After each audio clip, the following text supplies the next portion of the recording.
you doing? All right, good morning. It is now 10:54 a.m. I will call the Sewage and Water Board Strategic Planning Committee to order. Special counsel, please call the roll. Director Anthrop, Here. Director Howard, Here. Director Cole, Here. Director Scruggs, Here. Director Thomas. Chair, we have a quorum. Great. Well, we will now proceed with our first presentation item. I'm thrilled today to have Dr. Angela Chalk from Healthy Community Services, a good friend and colleague over the years and all kinds of work around the city, and Grace Vogel from our Environmental Affairs Department. They are here to talk about tree planting and training for municipal workers, in particular some issues we've had here at the board in working with community partners on tree plantings and some of the work that they've been doing to train our staff. So I'll turn it over to you. Do we have the presentation pulled up? It's on the table next to Randy. It's on the table next to Randy. Oh, Okay, Oh, okay. Yes, thank you. So as Tyler, Director Anthrop introduced us, I'm Grace Vogel-Sanders. I'm a landscape architect here in the Environmental Affairs Department at Sewage and Water Board.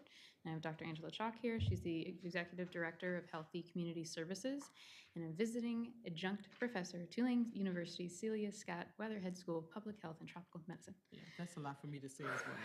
So I said. We wanted to start this off by actually going backwards a little bit to give you some background of how this relationship started.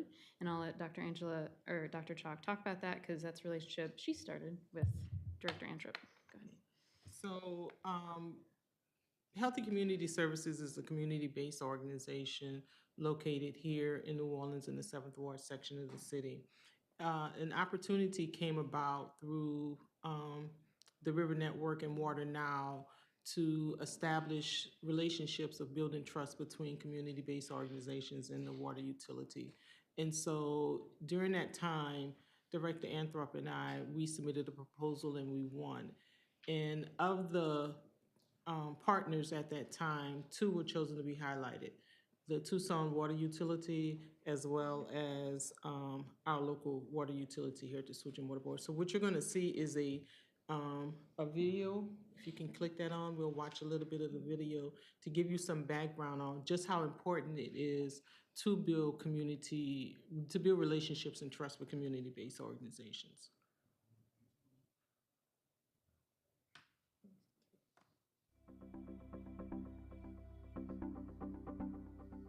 So we've been in an over 20-year drought now. In Tucson, we have to do conservation efforts. This is a city that is defined by water. Our communities have come to us with partnership like this to help us live with water. This is what residents said they want and need in their communities. That's what makes this work, the community. With over 95% of water investment taking place at the local level, building trust between water utilities and communities is essential for sustainable and equitable water management. From Tucson to Philadelphia, New Orleans to Santa Cruz, partnerships between community organizations and water utilities are building trust to better center community needs and provide safe, clean, and sustainable water for all. First of all, I think from a utility perspective, a utility that serves all of the city, it's on us as an obligation to partner with as many people who want to partner with us. We cannot get to all of the communities and all of the neighborhoods in Tucson. It's important for us to find those organizations and nonprofits that are already doing those works and partner with them so that they can do that reach out for us. Tucson Water has a rebate program where all Tucson Water residential customers are able to get their systems, active or passive systems for rainwater. They pay up front and then they're able to request part of the cost back. But unfortunately for low-income communities, that was not the case. So we want to make sure that this program is accessible to the community, and especially if they want to do rainwater harvesting, that they have that opportunity. I often say it takes a community to be a community. What I like to remind people about is that the folks that work at the pumping station are our neighbors. The folks that work at the Sewage and Water Board live in the same city that they serve. And so it takes all of us to be able to sit at a table and walk through issues, find solutions, is just an awesome way to build that trust and then that confidence in us. And what it does, really, it brings ownership to the neighborhood that is represented by this organization, because they are part of the solution. Building trust takes time and requires shared solutions that benefit communities directly. To help cities and regions unpack this challenge locally, River Network and Water Now Alliance are convening community organizations and water utilities so we can learn from each other's success, understand how collaboration leads to better outcomes, and inspire new partnerships across the country. The partnership that we have with Tucson Water has been amazing, very good to work with, because we have been able to make systems possible. So families are now able to acquire rainwater harvesting systems for their homes. What started as a very small program has now blossomed into a larger program, so that we are able to apply more rebates to these households. And we're exploring now our rebates not only with rainwater harvesting and the outdoors, but also with our washer rebates, as well as how to use gray water. We're basically the beneficiary of this partnership with Healthy Community Services, whereby they are actually bringing the funding and the meaningful concept of having a device installed to capture debris before it makes its way to our pumping station. It helps community organizations like Healthy Community Services to put tangible assets into our communities, so residents take ownership of the projects that we put in. River Network and Water Now Alliance have produced the report Building Blocks of Trust. So looking at this video again, it reminded me just how far one of our major projects has come, the Vision to Reality Stormwater Management Park that's located at St. Bernard and North Claiborne. So phase 2, we did the soft opening earlier. So phase 2 manages 22,000 gallons of water. Phase 1 at the time was managing 35,000 gallons of water. And as these plants mature, native species mature, you increase capacity.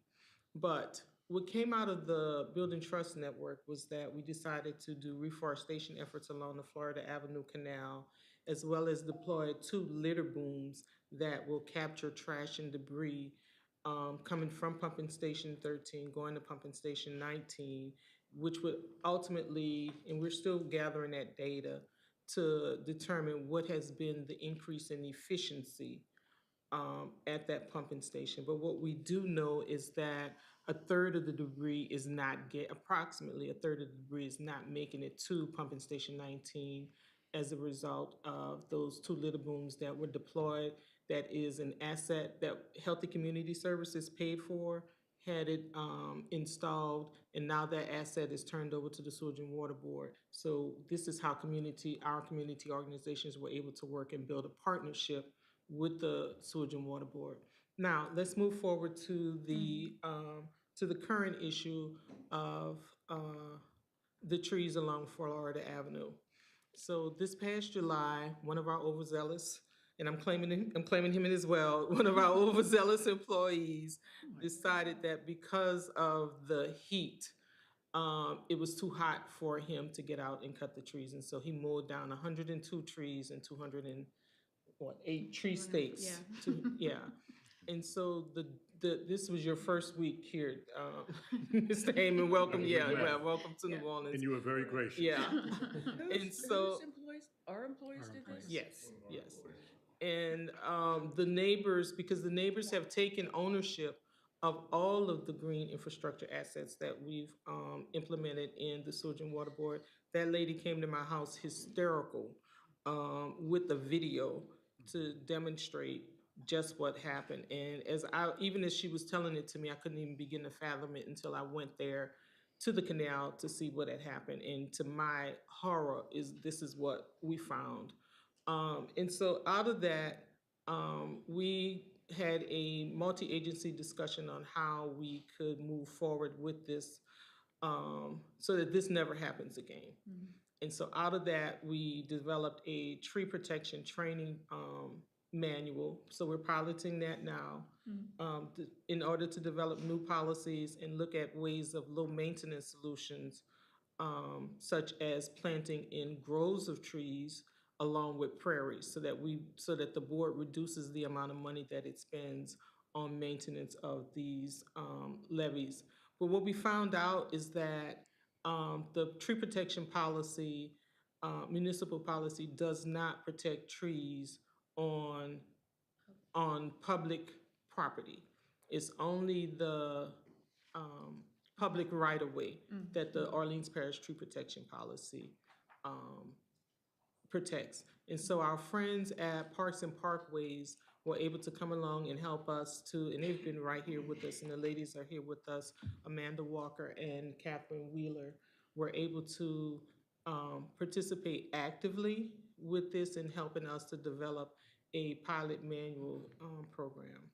And so this is the pilot that we have. We have a curriculum that's outlined, and acknowledging that this training was some leftover funding from the Green Infrastructure Exchange. So still no cost to the water utility in implementing this process and piloting a new portion of learning about trees and the benefits of trees. And so to our surprise, the gentlemen, we had 2 training modules, and to our surprise, they were really taken in and actively participating. And so we went over the benefits of trees, health-related issues of trees, how to plant the trees, and to get further buy-in and ownership, they had to plant a tree. And in fact, they planted 3 trees. So now they have ownership. And if anyone has ever planted a tree, once you plant a tree and you see it grow, you take ownership of it, just as the residents in the 7th Ward did, and was able to notify us of this horrible event. Yeah. Yeah. So these were some of the questions of what we asked, the benefits of urban trees in our communities and why it's so important. And then our friends with Parks and Parkways further went into understanding how trees benefit the community and why we plant certain trees in certain places, because not every tree can be planted, you know, and we, and when I say we, I mean Healthy Community Services and Parks and Parkways, we look at what native vegetation or native trees can be used in our public spaces in order to increase wildlife habitat, increase ecosystems benefits, and intercept rain. So the smallest of leaves does intercept rain and protects and prevents that from getting into the storm system. And so along with that was right on time. So along with that, the gentleman also understood the best practices for protecting our storm drains, along with when they're mowing trees, maintaining trees. And so our next steps, we've developed a coalition of folks from Louisiana Department of Agriculture, LSU Ag, along with our continuing partners with Parks and Parkways, Healthy Community Services, Sewage and Water Board. The Office of Eugene Green is assisting us with facilitating a prescribed burn, along with the New Orleans Fire Department. And so it's been told that I can bring together people and make people do things that I want. I don't know how true that is, but we're gonna go with that.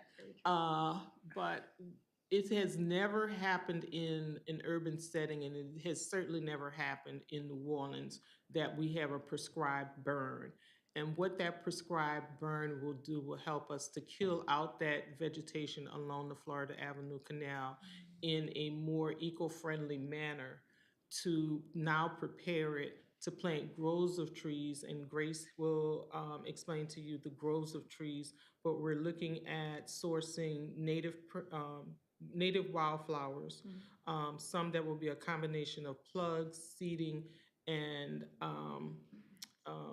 what's the other one? Like a mat. A mat. So there's some new technology for a mat, so that you can have both instant shade, and then there's always that continuation of prairies the wildflower prairies, which reduces the maintenance cost of cutting the grass along the canal, which eventually reduces the cost to the utility to maintain these public green spaces. And so I'll let Grace take over Yeah, about I can that. talk a little bit more. So I don't know if you could tell by the first two pictures, but the slope, it's not only about 12 feet from the curb on Florida Avenue to that, to the canal. And it's a very steep slope of that 12 feet. So regardless what's there, it's very dangerous to maintain. It's dangerous to weed whack. How they were doing it was, you know, using a ride-along mower with a long arm. You pick it up, you go around it.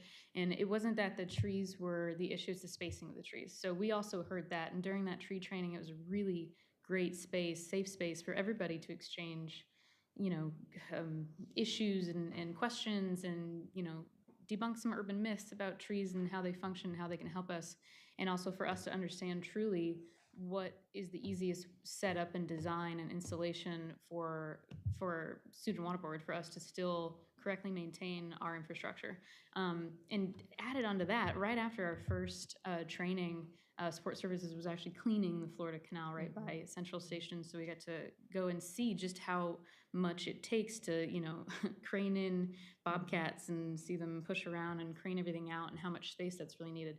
So we've talked a lot more with Chris Collier, and I've spaced out. So what we've done, instead of a long 2,000-foot line of trees every 50 feet, we've done mass plantings of them, which I think will do better in root structures regardless, and then leaving a large 75-foot span in between for that prairie area. So that gives you easy access for all of the machinery that might need to go down and around.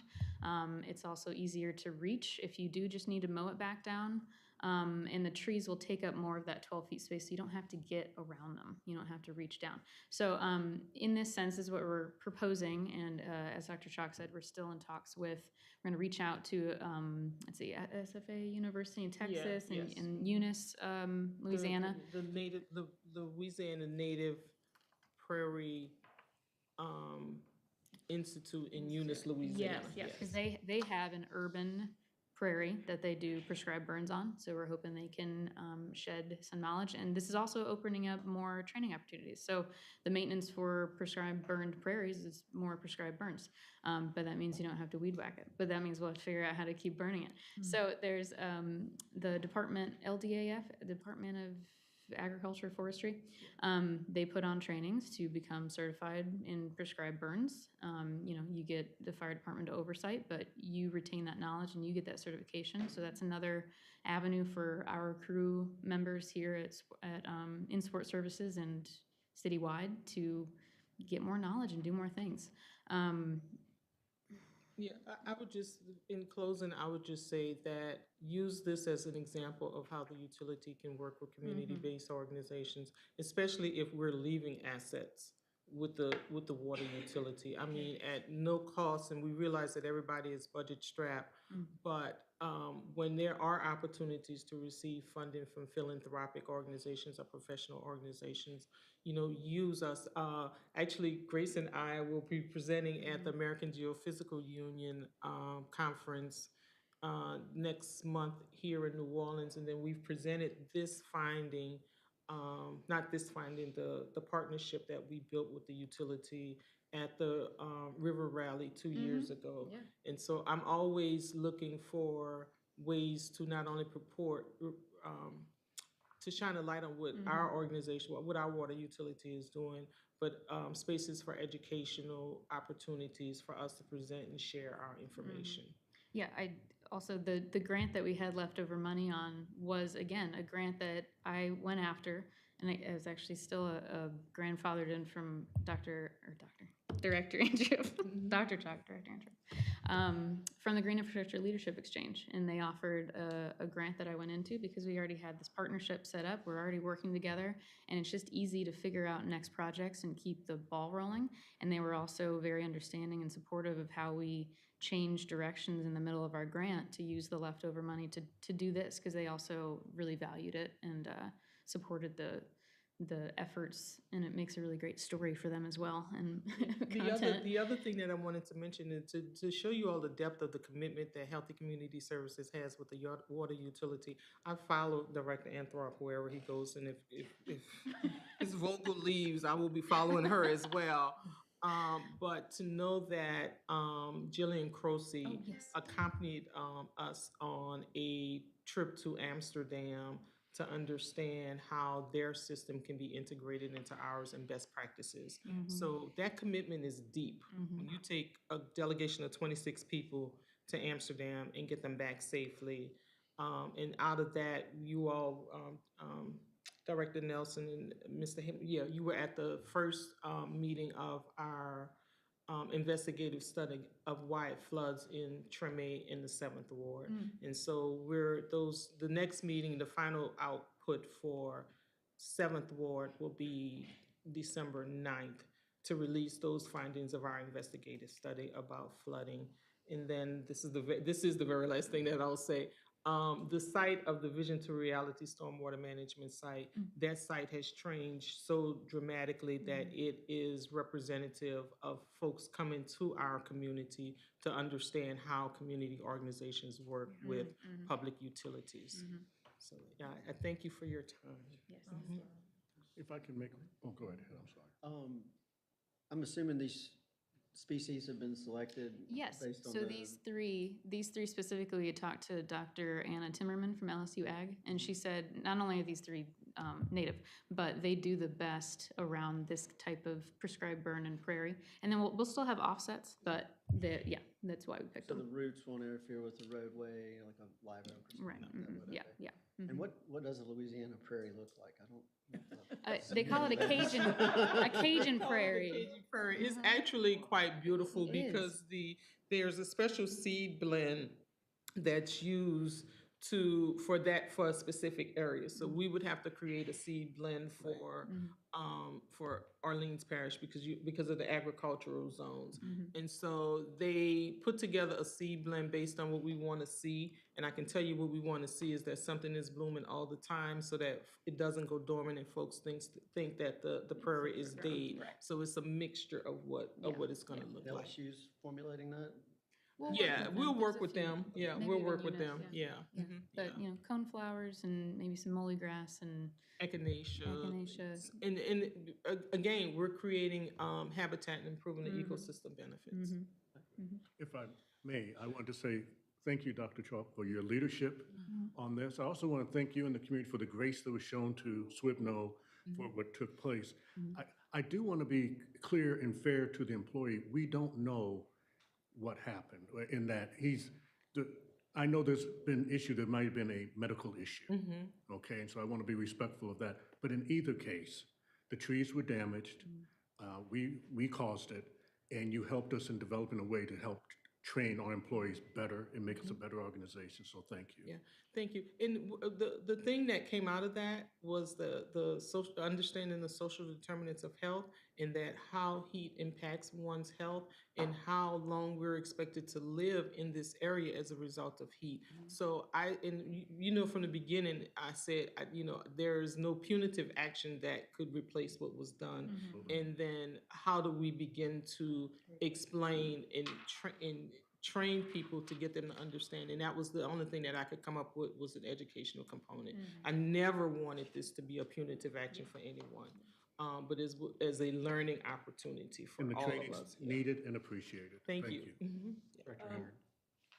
I would like to talk about the destruction of trees, because we can plant all the trees we want, but if on the other hand, we are going around and destroying the trees in the city, it's not much. One of the things that's happened is David Marcello, also at Tulane, has spent a lot of time working on an ordinance that the city did not adopt that would address the tree massacres in the city. And I think Sewage and Water Board should take a look at that ordinance and develop its own set of rules and regulations to protect the trees when we go out and do the work. I mean, to me, it's a critical thing that we not destroy what we have, but that the work from good people like you becomes an additive rather than an offset.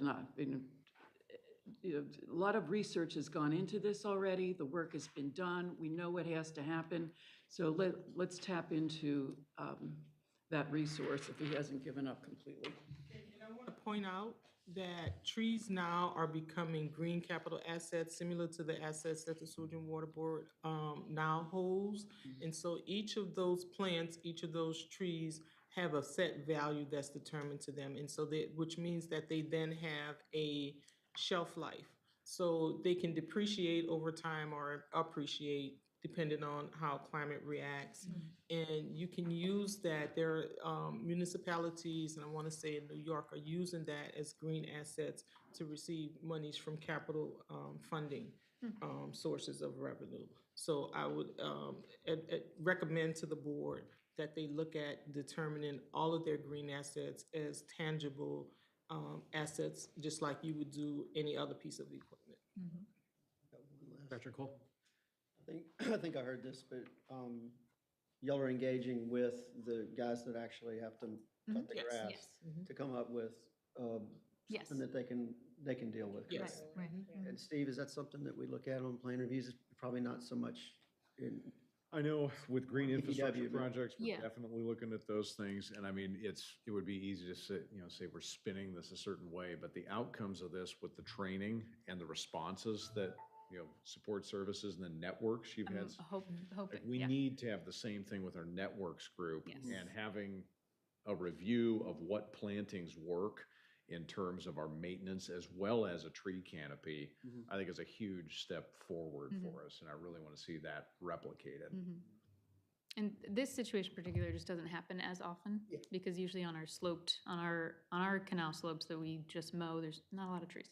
So this is, again, a pilot step forward in improving all yeah, we're everything. headed that Yeah. direction. Mhm. Just make something that's easy to maintain. Yeah, Okay. yeah, and replicable. And lower the cost of maintenance, the annual cost of Absolutely. maintenance.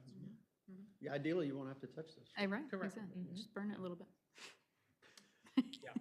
I think this is fantastic. I think obviously it's such a great example of us partnering with community. And I think though there was an unfortunate incident that occurred, I think we're finding that actually the results of that incident are maybe a more durable partnership than even before, because now we're talking about reaching deeper into the organization to train our staff and develop programs and policies around ensuring this doesn't happen again. And I think probably, a few years ago when we planted the first set of trees, we probably should have engaged more with support services around what this would look like. And now that relationship's established, and I think we can only grow from there and continue to do this work and hopefully save some money on mowing and save some gasoline and some carbon in the process as well. Yes. I want to echo Randy's statements too about Dr. Chalk and the grace that she has shown through this whole thing. That's an example of working together, coming to a resolution that's better than the initial. Not that we have to ignore it at all, it's being addressed, but these outcomes are an example of what doing the right thing can do. So thank you very much. Thank you all. Thank you. Thank you.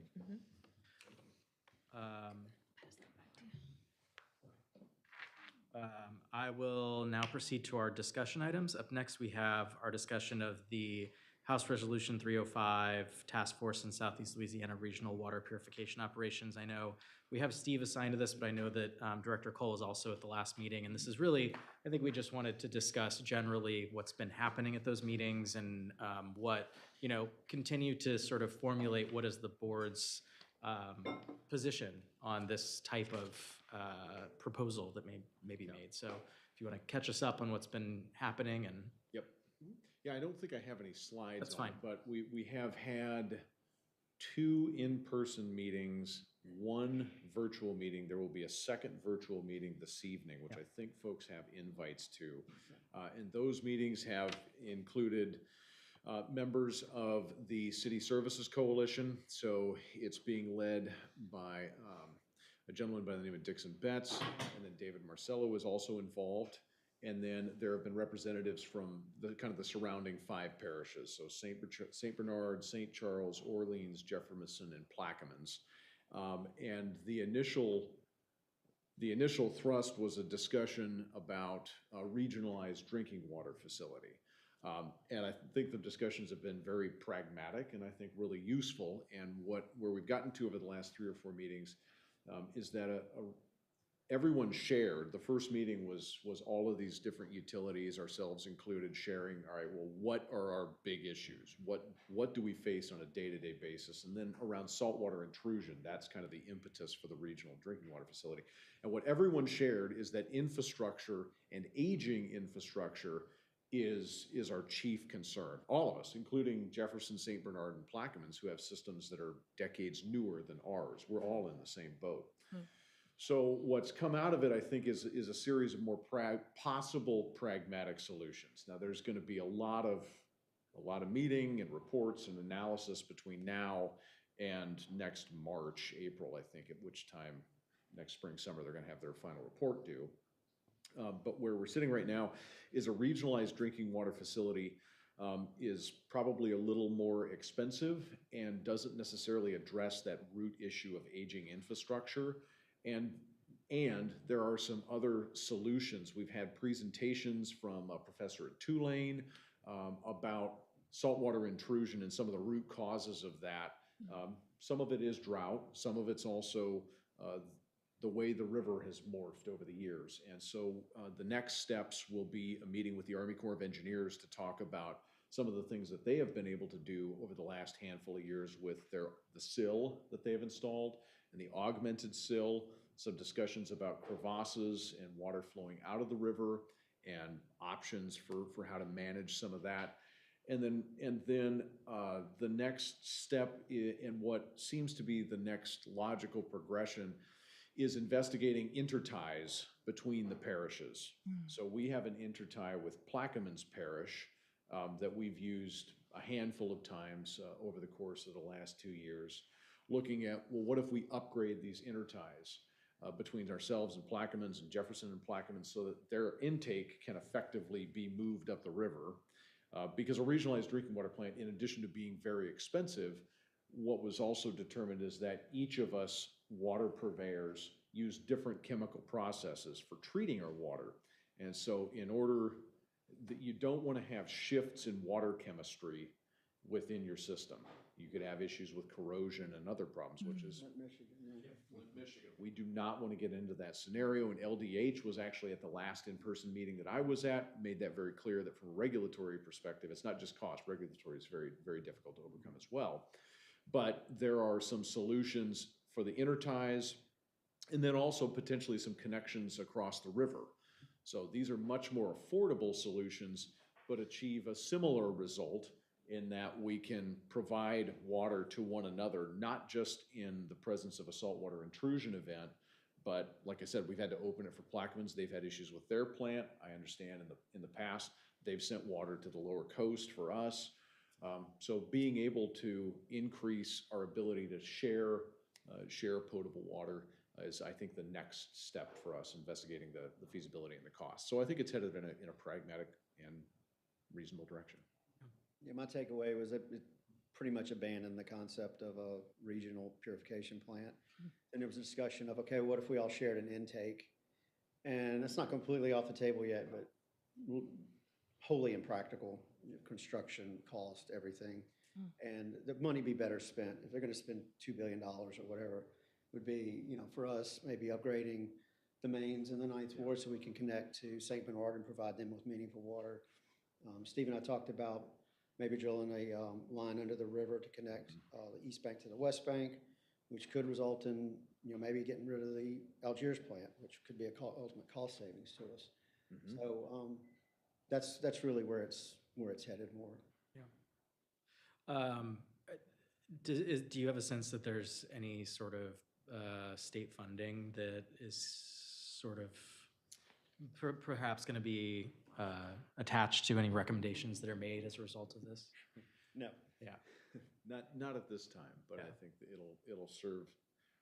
this will serve as a launching pad for future improvements. I know we're finishing off our water quality master plan. Jefferson Parish is launching a major upgrades initiative as well. So again, what I'm encouraged by is the pragmatic nature of the discussion. I don't think there's a pre-baked alternative. I think there's a genuine interest in figuring out what reasonable and helpful solutions there are. Is there any discussion about particularly from St. Bernard and Plaquemines, about just becoming wholesale customers of ours or of Jefferson Parish? Not at this point. And again, I think that the discussion there is more around the differing chemistry. Yeah. So we're the only ones that use lime. So we have a pretty different water chemistry versus some of those other facilities. But I mean, how has that worked when we've supplied Plaquemines in the past? So temporary basis, It's LDH, I think is like there's this undocumented 60-day sort of window that they allow for, and they do additional monitoring and whatnot, but Yeah. I don't know where they came with 60 days, but that's what I think that's Well, it seems like that's something we could overcome, though, if they were interested in. possibly, yeah. I mean, what we were talking about, I mean, this is all way out there kind of stuff, but if we had a large enough conduit under the river, that adds redundancy from our east, because our East Bank plant has the potential for significant production capacity to be able to support the West Bank and then Plaquemines and others. Okay. I think my only other question was if there's been any discussion at all, obviously saltwater intrusion from upriver is a concern, but if anyone's talking about potential for avulsion at the old river control and what that would look like for our supply.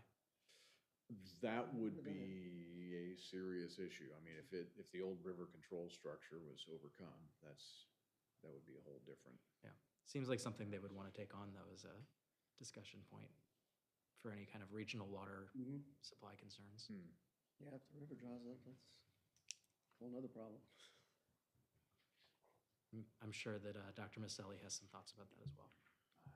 That'd be good for the core meeting. That would be a good one for the Army Corps. And I think that's, with the saltwater intrusion piece, that was kind of the thrust of the last two meetings, is that the Corps has done a really good job of managing that intrusion. And it's a lot more affordable, certainly for all of the parishes, for the Corps to install a sill at however many millions of dollars in an annual If basis. anything comes out of it, I think maybe a formalization or an agreement with the Corps so that we can rely on that year in and year out would, that's probably the biggest thing that would come out of it, other than just some of these concepts. Okay, great. Well, I think it'd be good to continue to have this as a standing agenda item for this committee until the task force releases their final report, just so that we can all continue to keep appraised of everything. Can I ask a question? So just pulling up a bit, are we, just from your participation, are you satisfied with SWEPNO's participation in this process? Do you think we should be should we be adjusting? Should we be suggesting? Or are you satisfied with how things are moving forward with this? I mean, I feel pretty comfortable. We don't have a voting, we don't have a vote per se, but like I said, our voice is there. It was a very Director Cole was open there. and- I think and I mean, it was really not a formal meeting at all. It was just more of a roundtable discussion. And that seems to be the format they've adopted. I mean, anybody that's sat in was welcome to share whatever their thoughts were, so. I'll add that I feel comfortable at this point because it's being relayed to me that our voice is being heard. Yeah, okay. Yeah, I felt like we were definitely being heard. I mean, Steve was a very active participant at the meeting, so. The city's representative is Joe Threat. Yeah, so the city, the administration's representative is Joe, who I have a very close relationship with him. The last meeting, he wasn't able to attend, so I attended in his stead, give him a little update. And then the council has someone from the city's Department of Health. They have expertise in corrosion, those other things. Okay, great. Well, if there's no other comments, we can go ahead and move on to the next two items, which are sort of a joint item, B and C, of sort of our priorities and goals moving forward for the next year, essentially, for the committee. I know we've talked before about some of the items that we'd like to take up as a committee, and I would really like for this committee to be a much more informal place where we can bring up issues that we have and have discussions about suggestions for how we can operate better. I think I've made a few suggestions of things that I think that we should take on over the next year. In particular, the minor drainage system maintenance plan, which I can talk more about my thoughts on that here in a second. The other thing that I think we need to begin to talk about is that our strategic plan expires in 2027. And so I think it's incumbent upon us in the next year to start to engage the staff in a process around how we'd like to conduct an update to our strategic plan so that we are in a position to run that process throughout 2026 and early 27, and hopefully have a new plan in place during 2027 to replace that plan as it expires. And I think certainly we're in a good position right now with new executive leadership in place, that the timing is right to take on a new strategic planning process. Absolutely. And I've talked to Ref Tellis, and I know every year around January, they'll come back in and look at the plan and talk. We're also going to look at, are there any minor tweaks that we need to do between now and when we do an actual new strategic plan? And so I'm excited about that, and we'll be looking at that come January. Yeah. So I think probably a good work plan there is to receive that update in January, and then I think it will be good for the board to discuss whether we think there needs to be just a sort of update to the existing plan, or if we'd like to see a sort of whole new rethinking of the strategic plan going for the next 5-year term after the 2027. And the update we're anticipating in January 26 is from Rep. Tellis, or is that from our Director Heyman? It may be a combination of both. They will come in and talk with staff, and there's an update, and then I could very well give an update to the board. Okay. For context, Director Scripps, Ref Tellis is the consultant that prepared the last, so. Is the strategic plan on the website? Or is that Yes, something- yeah, so I think it's under planning on the website. So the next item I wanted to briefly discuss was the minor drainage system maintenance plan. So this was an item that I've brought up as an idea for, I think, in particular, as we look to support the work that we're doing on a drainage fee proposal. I think that it's critical that we do as much work as possible to backfill our financial planning around our needs for maintenance of the drainage system going forward. I think we have a pretty decent, sort of memorialized CIP backlog on our major drainage system. But I think given that, we just took on the assets of the minor drainage system in January, this year has obviously been a great learning experience for our staff in understanding what are the financial and capital and equipment needs, staffing needs, all of those things associated with taking on the maintenance of that system.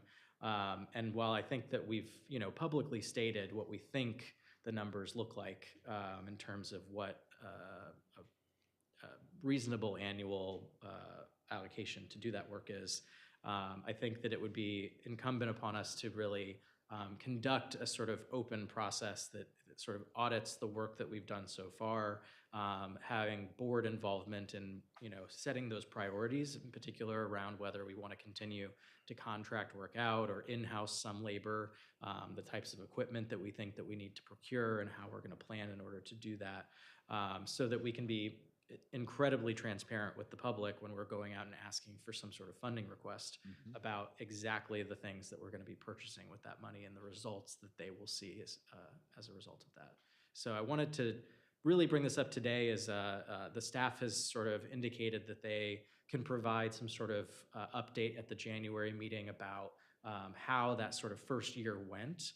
And so what I wanted to do today was just get an idea of what the other members of the committee would think are important scope items to include in any kind of sort of plan that the staff would formulate around minor drainage system maintenance to guide them in what we'd like to see from them in January. To me, it's the continuous cleaning. You can't touch everything every year, but 5-year period, 10-year period, whatever it is, just a plan based on what we have available. Yeah, and I mean, when Dave,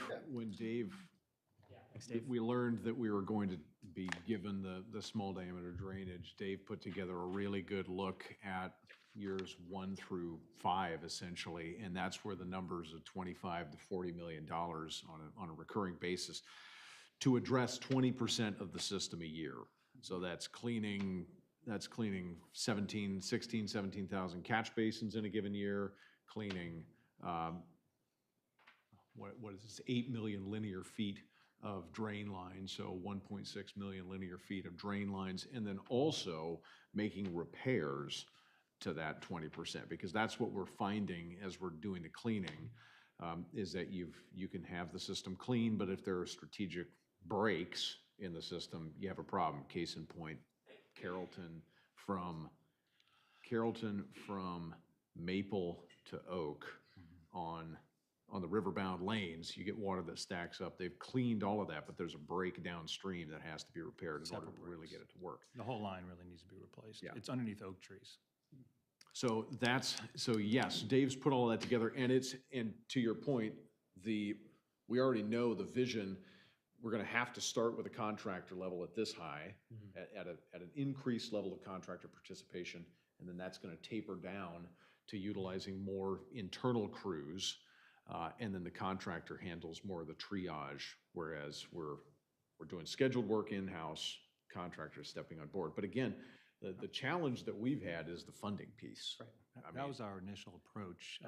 I was initially told that I'd be given $18.9 million. Right. To date, and what it looks like I'm receiving basically is 7.9. So I had already had the contract in place for cleaning when I was knocked down $5 million. So right there was my capital money for my new flush trucks. So year one, we're not going to be ramping up internal crews to handle this problem. To ramp up our crews, we actually got 5 pieces of equipment from DPW, the older ones we've been spending a lot of money on to keep running. So that plan can't come into effect unless I'm receiving at least $20 million a year, at least. Yeah. So it's been rough. I gotta say, we actually started with, I didn't receive any money until like late April. We started the contract off in June. It's been 5 months. We've done fantastic. We've done great. We have a new approach. We didn't approach it the same way the city did. They were paying per linear foot. We pay per ton. So, we pre-assess. So basically, they spend I get actual cleanings a little over $7 million. They remove 4 million pounds of material. We've spent a little over $6 million presently. We've removed over 10 million pounds of material. We're doing a great job. Recently, with the city being in a budget flux, I was told that I was not going to be getting the IMF funds right now. Also, the traffic devices, Right. which was supposed to be $2.3 million. So I made a decision, we made a decision about a week and a half ago to cut the forces in half by the contractor. It's looking in the next week or two, I'm gonna have to make a decision stopping them completely. And then I'm just gonna have in-house crews, maybe 2 on the weekends, 3 units, and that's it. So I think that we are all extremely cognizant of the fact that this is a resource issue in terms of funding, but I think that what I'm looking for is the background that gives us the ability to help make those requests. So I think that it would be wonderful come January to see a document that tells us the lessons learned from the first year. How much did we spend? What did we do? How did that compare to the city's performance in the previous year? For year one, What did our we year learn? one. Yeah, what do we want to apply going forward? And then I think, a plan that gives us maybe a 5-year look that says, in year 1, we're going to spend this much on internal contractors. In year 5, it'll be down to this. I actually and have it right giving us- here. Yeah, I'm sure you already have all of this, but I think putting this all together in a document that the board can have some input on, as well as then can be prepared for public digestion, I think is critical, because a lot of what I hear is people ask, I know that the board needs money to do this. I understand that the board needs money for this, but where are these numbers coming from, and what backs them up? So I think that lean on us to help figure out how to publicly communicate this in a way that we can support the board in asking for the funding or the staff for asking for the funding. I think it'll be critical for you to explain how the waste that's in the system is from every resident, right? It comes off your house, the granules off your roof. Yep. You know how they pack into a gutter. Do the same thing in the drainage system. They fly off your roof in a storm. They find their way in the gutter. They pack. Every time you cut your grass, every time it rains, when your car moves up and down on your, your driveway, those granules find their way in there. They pack. They're not taken out to the lake. They pack. And so the amount of bottles and cans from every festival that we have is huge. We'll have a great presentation of pictures for you. Yeah, I think that's important because if we know, this is the amount of the waste that we're collecting out of the system that's bottles, then that helps us go out and say, like, we need to have a campaign around preventing litter from bottles in the city. And this is why there's a direct correlation then that people can see. Everyone knows that, but I think until we can actually show them the sort of hard, cold truth of it, it's difficult to sort of make those requests. There have been some really surprising findings as well. Oils, fats, and grease around Mardi Gras routes for food trucks. Right. Yeah, Hmm. the food Would trucks. not have expected that, but it's a serious issue coming off of St. Charles Avenue. Yep. Yeah. Extensive cleaning on that, Yeah. weeks.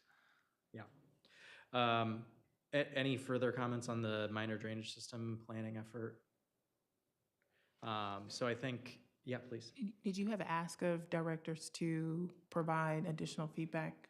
I think from if you staff if on you the have additional January? things that you would like to see, please send those to me via email, and I will send a request to the both of you in the next week, along with my notes on what I think that like sort of the minimum scope should be that what we'll see. And let me know, please, if you think January is too soon and we maybe need to push it to February if there's too much to do. But It's They're freeing me up a little bit with no funds, so. yeah, as Dave alluded to, it really does boil down to the dollars and cents. Right. And I think we're tracking fairly close to what Dave had projected we'd be able to do with $18 million.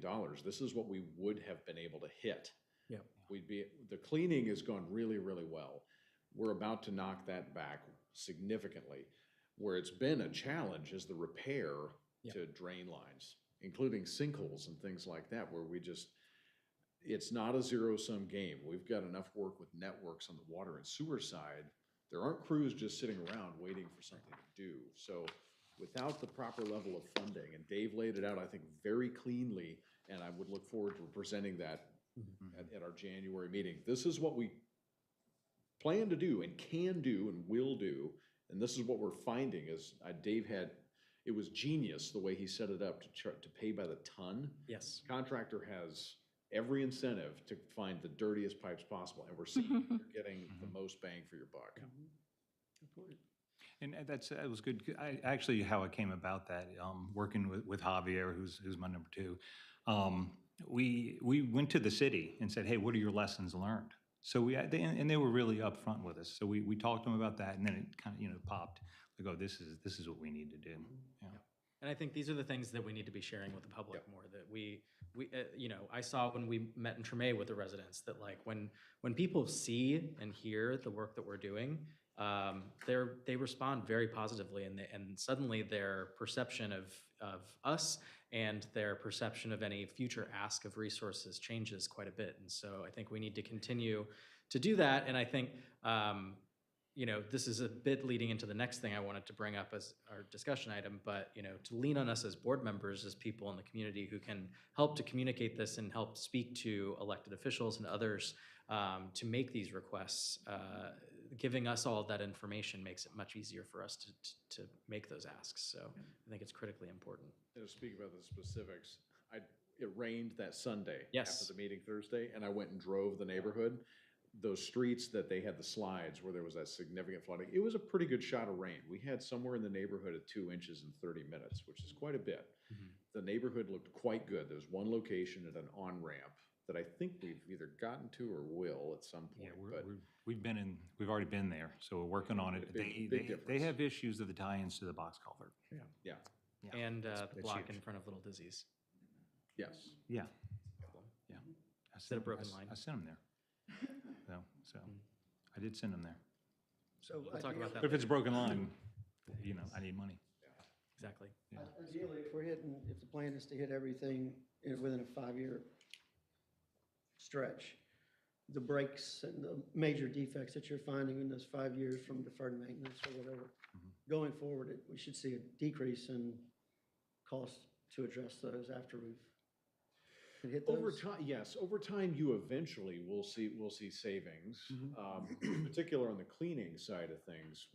Once you get the cleaning done, catch basins all have a sump built into them, right? So if we're out there hitting it early and often, I think I wouldn't say that like in 5 years, we're gonna hit everything, because then I think we have the opportunity and the ability and the need to get into a capital program. And I'll use the example of the Broad Street box. When Dave and I got into that Broad Street box canal, there's, the canal is pile supported. The streets on the outside are not.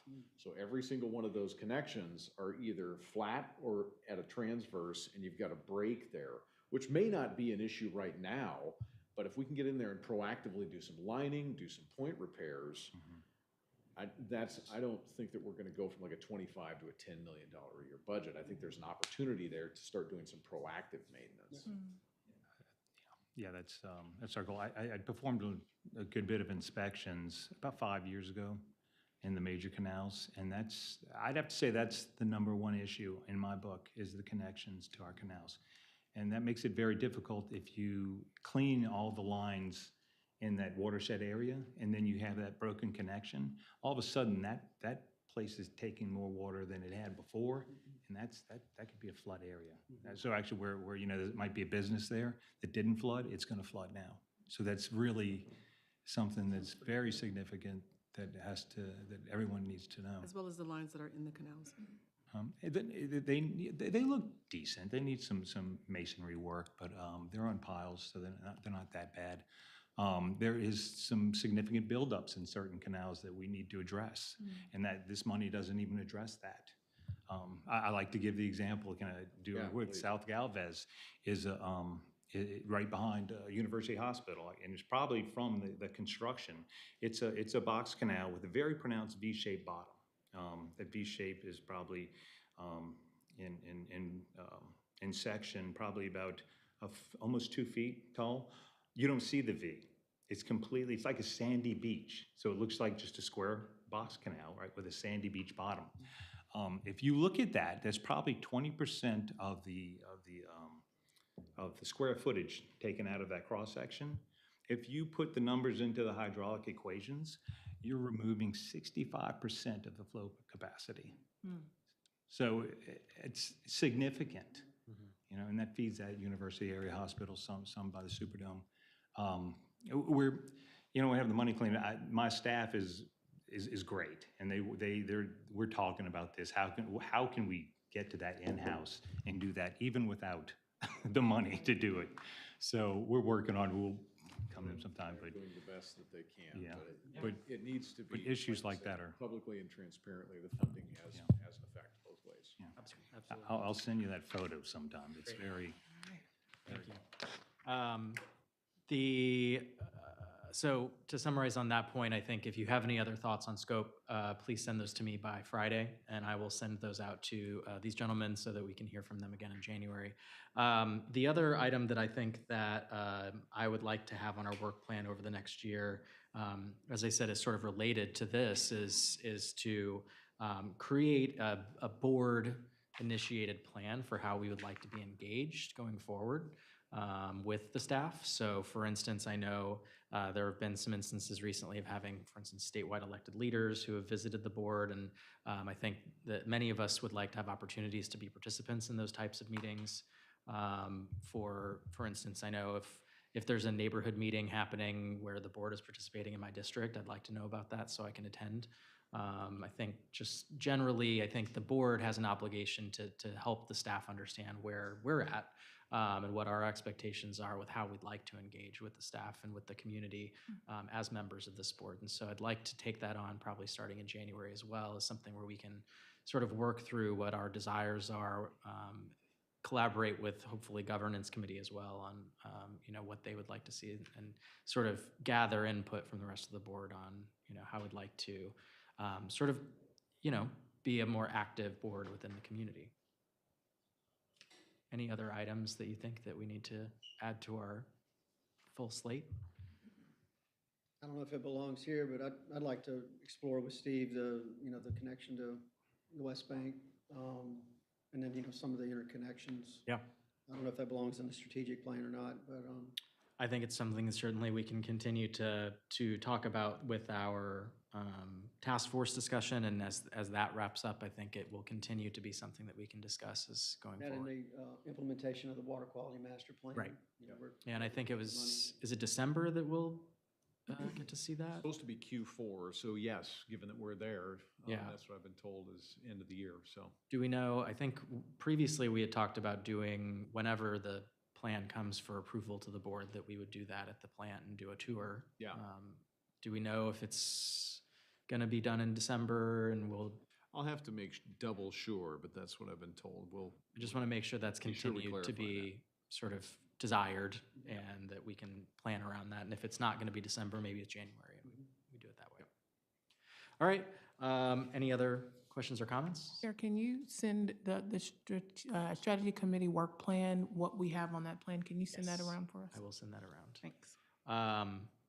Any other questions or comments? Looks like we do have a public comment from Mr. Perkins. Would you like to come forward? Perkins? You still here? Oh, he's walking. Here he comes. So I can make this comment. Jesse Perkins, former Sewage and Water Board employee. I wish the people were still in here to hear what I'm speaking to, and it relates to the trees. I love trees. We need trees. We cannot live without trees. I plant fruit trees, so, therefore life is abundant, all right? And it has to be. We need the trees. We can't function without them. My concern is planting trees and putting trees over sewage and water board utilities, okay?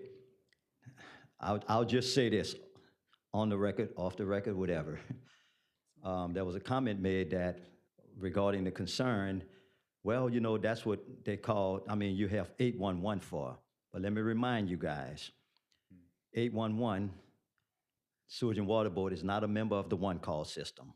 And that is a very serious concern. We're assuming that when people go to networks engineering, that they're going to get the prints, and we're assuming that everybody can read these things. And that's not so, okay? Let's not assume anything there. So I'm all for trees and working around trees and working safely around trees.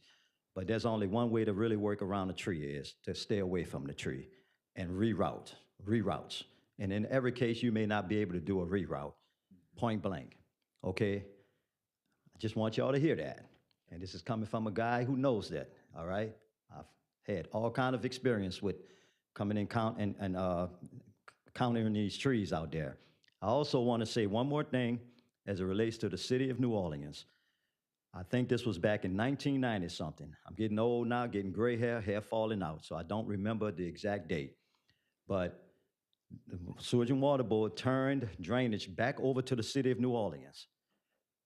And boy, I want to say that was a mistake, but I understood. When you're talking about dollars and no cents, it was a must that they had to do it. But when we put this thing back in the laps of the city, the system has been neglected ever since. I doubt if the city went out and dug up one drain line that was theirs. So when we start doing this CCTV stuff and whatnot, we're gonna find a lot of issues out there. All right, so please don't be surprised. There were barrels everywhere. You couldn't even navigate on the streets because of barrels being put over. We put the barrels over the city's depressions. We ran the dye test, determined that it wasn't on the sewer lines, it was on the city. And the city requested we put barrels out, and those barrels stayed out there till people were running over them, smashing them, and everything else. So I just wanted, you all to be mindful of that. And I do have one more thing that I want to say that I touched on a couple of meetings ago, or whenever it was. I'm a runner. I run all over New Orleans East. Some of these canals are very concerning to me with these lilies and these pads growing in there. And not just so much as it relates to flow, okay, but flow, it's an issue. But some little young, small kid, 10 years old, like I used to do when I was 9, 10 years old, and run away. My mom like, where the hell is he at? When I got back, but nonetheless, a kid may think that it's safe to walk on these things. And I'm concerned, for safety. And one particular spot is on Dwyer Road between, I want to say Alcee Fortier and Michoud Boulevard. That thing is full. But there's a bunch of them out there. I run all over entire New Orleans East. I am a distance runner. So no exaggerations. I said my piece. Thank you all for listening, and I'll see y'all the next meeting. Thank you, Ms. Perkins. We'll see you next time. If there are no other matter, or any other public comment? Great. If there's no other matters, I'll entertain a motion to adjourn. Is there a second? Got to be you. All in favor? Aye. Motion carries. We are now adjourned.